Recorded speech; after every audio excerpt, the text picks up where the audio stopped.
যদি পড়াশোনায় দুর্বল হও তাহলে কিভাবে মেধাবী ও শক্তিশালী একজন স্টুডেন্ট হতে পারো। আজকের ভিডিওটি বিশেষভাবে তাদের জন্য যারা পড়াশোনায় দুর্বল কিন্তু সত্যি ভালো স্টুডেন্ট হতে চায়। তাই ভিডিওটি একদম শেষ পর্যন্ত দেখো, কারণ আজ আমি এমন কিছু বিষয় বলবো যা তোমার পড়াশোনার সম্পর্কে পুরো চিন্তা ভাবনায় বদলে দিতে পারে। প্রথমে জেনে নিই পড়াশোনায় দুর্বলতা আসে কিভাবে। কেউ কি জন্ম থেকে দুর্বল ছাত্র হয়ে জন্মায়? উত্তর হচ্ছে একদমই না। এই ভিডিওটি যেই দেখছে সে যদি সত্যি চায় তাহলে মাত্র 2 মাসের মধ্যে নিজেকে সম্পূর্ণ বদলে ফেলতে পারে। এখন তোমার প্রশ্ন হতে পারে, ভাই সেটা কিভাবে সম্ভব? ধরো তুমি যদি সাইকেল চালাতে না জানো আর আমি যদি তোমাকে একটা বাইক দিয়ে দিই আর বলি একবারই চালিয়ে দেখাও, তাহলে কি সেটা সম্ভব হবে?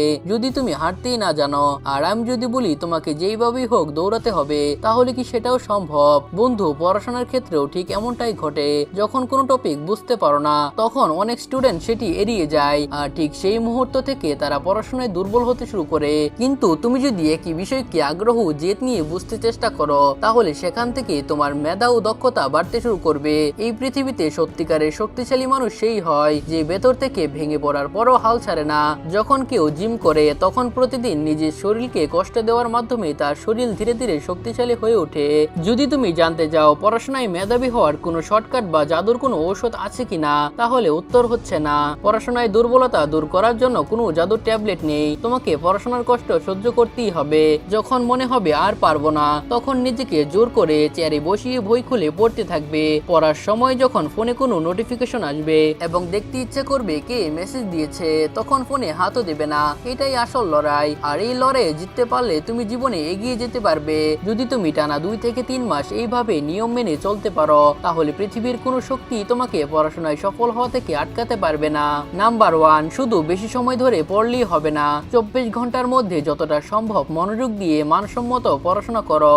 নাম্বার 2, টানা 2 মাস পড়ার সময় কারো ফোন বা নোটিফিকেশন এলেও ফোনে একবারের জন্য হাত দেবে না।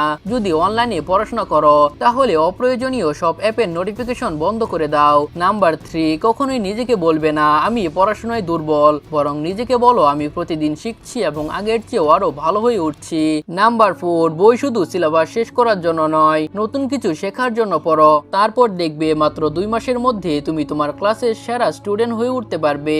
আর যদি হতে না পারো তবে আমার নাম বদলে দিও। পড়াশোনাও এক ধরনের বন্ধুর মতো। তুমি যদি তাকে গুরুত্ব না দাও তাহলে সেও তোমাকে কোনো ফল দেবে না। তুমি যত বেশি পড়াশোনা থেকে পালাবে পড়াশোনাও তত বেশি তোমার থেকে দূরে সরে যাবে। তাই যত বেশি পড়াশোনায় সময় দেবে তত বেশি পড়তে ভালো লাগবে। তাই আর দেরি না করে যাও পড়তে বসো। Best of luck. আর এই ভিডিওটি তোমার সেই বন্ধুদের সঙ্গে অবশ্যই শেয়ার করো আর সবাইকে একটা চ্যালেঞ্জ দাও, আগামী 2 মাসের মধ্যে তোমার চেয়েও বেশি স্ট্রং হয়ে দেখাবো। তো আমাদের এই পরিশ্রমকে সফল করতে ভিডিওটিতে অবশ্যই একটি লাইক দিতে পারো। আর যদি এখনো চ্যানেলকে সাবস্ক্রাইব না করে থাকো তাহলে ভাই এখনই সাবস্ক্রাইব করে ফেলো, কারণ এই চ্যানেলে নিয়মিত এমন শক্তিশালী ও জীবন বদলে দেওয়ার মতো ভিডিও পেতে থাকবেন।